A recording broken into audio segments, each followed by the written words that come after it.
안녕하세요 여러분, 물결표 오늘도 즐겁게 소식을 전해드리는 시간입니다. 오늘 제가 들려드릴 이야기는 그냥 회사 이야기 같지만 들어보시면 헉, 이게 실화야? 하실 수도 있는 엄청난 소식입니다. 바로 반도체 업계의 거인 SK 하이닉스가 노사 간의 치열한 협상 끝에 드디어 성과급 합의안을 도출했다는 이야기인데요. 여러분, 성과급이라는 단어만 들어도 벌써 귀가 쫑긋 세워지시죠? 그럴만도 한 게 이번 합의가 그냥 합의가 아니거든요. 그야말로 돈 냄새가 솔솔 나는 소식입니다. 자, 상황부터 짚어보죠. SK 하이닉스. 다들 아시다시피 우리나라에서 삼성전자 다음으로 크고 중요한 반도체 회사죠.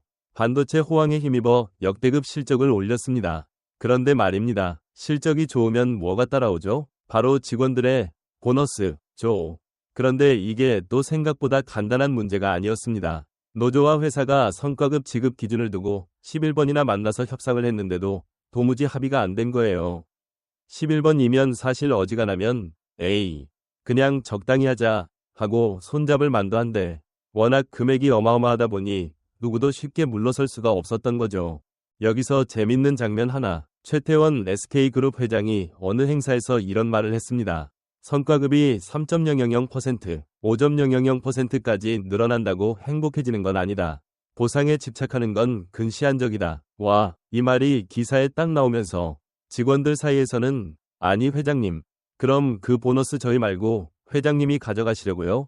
라는 농담도 돌았다고 합니다.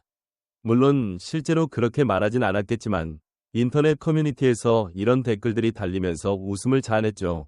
그런데 결국 오늘 드디어 드라마 같은 전개가 마무리됐습니다. 노사가 극적으로 합의한 겁니다. 그 합의한 내용을 들어보면 진짜 이야, 이게 바로 대기업 클래스구나 싶을 정도예요.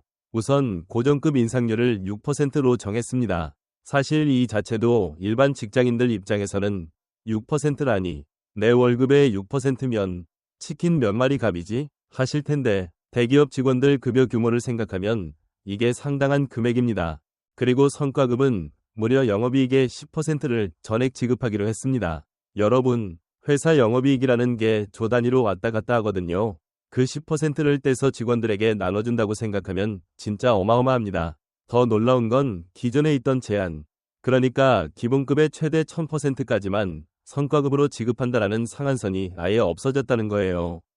상한선이 없어진다는 건 잘만 하면 직원들이 받을 수 있는 돈이 천정부지로 치솟을 수 있다는 뜻이죠.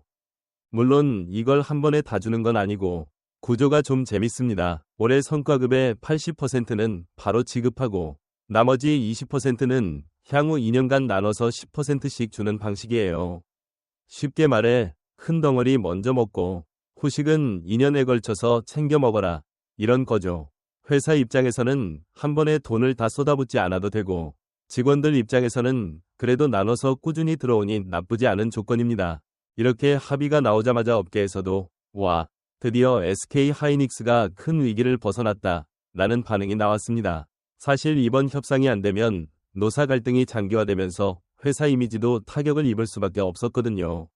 그런데 이렇게 타협에 성공했으니 직원들도 웃고 회사도 웃는 그야말로 윈윈 전략이 된 셈입니다. 하지만 아직 끝난 건 아닙니다. 지금은 노사가 만든 잠정 합의안일 뿐이고 이제 이걸 조합원 전체 투표에 붙여야 합니다. 즉 직원들이 오케이, 이 정도면 만족하고 찬성해야 최종적으로 확정이 되는 거죠. 만약 여기서 아니, 이건 좀 부족하다 하고 반대표가 많아지면 다시 원점으로 돌아갈 수도 있다는 게 함정입니다. 물론 대부분의 예상은 이 정도면 다들 받아들이지 않겠냐 라는 쪽이에요. 1인당 평균 1억 원 정도의 성과급이 나온다는 계산도 돌고 있으니까요. 상상해보세요. 연말에 통장에 1억 원이 딱 꽂힌다면 어떤 기분일까요? 아마 평생 못 잊을 크리스마스 선물이 되겠죠. 이번 소식을 듣고 나니 저도 괜히 통장 잔액을 확인하게 되네요. 혹시 SK 하이닉스에서 착오로 내 계좌에 1억을 잘못 송금하지 않았을까 하는 터무니없는 상상도 해보고요. 물론 그럴 리가 없겠죠. 하지만 우리 같은 일반 직장인들에게는 그만큼 충격적인 금액입니다. 여러분, 여기서 재미있는 포인트는 돈이 많아도 과연 행복할까? 라는 질문이에요. 최태원 회장이 말한 것처럼 성과급이 수천 %로 늘어난다고 무조건 행복해지는 건 아닐지도 모릅니다. 하지만 최소한 행복을 찾는 데에 돈이 큰 도움이 되는 건 사실 아니겠습니까? 특히 월세, 대출, 카드값에 치이는 서민들 입장에서는 돈이 없어서 불행한 경우가 너무 많잖아요. 그래서 이번 SK 하이닉스 소식은 단순히 한 회사 이야기로 끝나는 게 아니라 우리 모두에게 돈과 행복의 관계를 다시 한번 생각하게 만드는 계기가 되는 것 같아요. 자, 오늘도 이렇게 흥미진진한 이야기를 풀어드렸는데 어떠셨나요? 저는 개인적으로 이 정도면 드라마보다 더 드라마틱하다는 생각이 들었습니다. 노사가 11번이나 협상을 하고 회장님까지 한마디 던지고 결국에는 극적인 합의로 끝나는 이야기라니 이건 진짜 넷플릭스 시리즈로 만들어도 될 것 같아요. 여러분은 어떻게 생각하세요? 만약 여러분이 SK하이닉스 직원이었다면 이번 합의안에 찬성표를 던지실 건가요? 아니면 아니야, 더 받아야 돼 하면서 반대표를 던지실 건가요? 또 여러분이라면 성과급으로 1억 원을 받는다면 그 돈을 어떻게 쓰고 싶으신가요? 집을 사고 싶으신가요? 여행을 떠나고 싶으신가요? 아니면 그냥 통장에 넣어두고 흐뭇하게 바라만 보실 건가요? 댓글로 여러분의 솔직한 생각과 상상들을 공유해주세요. 오늘 이야기는 여기까지입니다. 끝까지 들어주셔서 감사하고요. 저는 다음에도 더 재미있고 흥미진진한 소식으로 찾아뵙겠습니다. 그럼 여러분 모두 행복한 하루 보내시고 다음에 또 만나요. 물결표 안녕.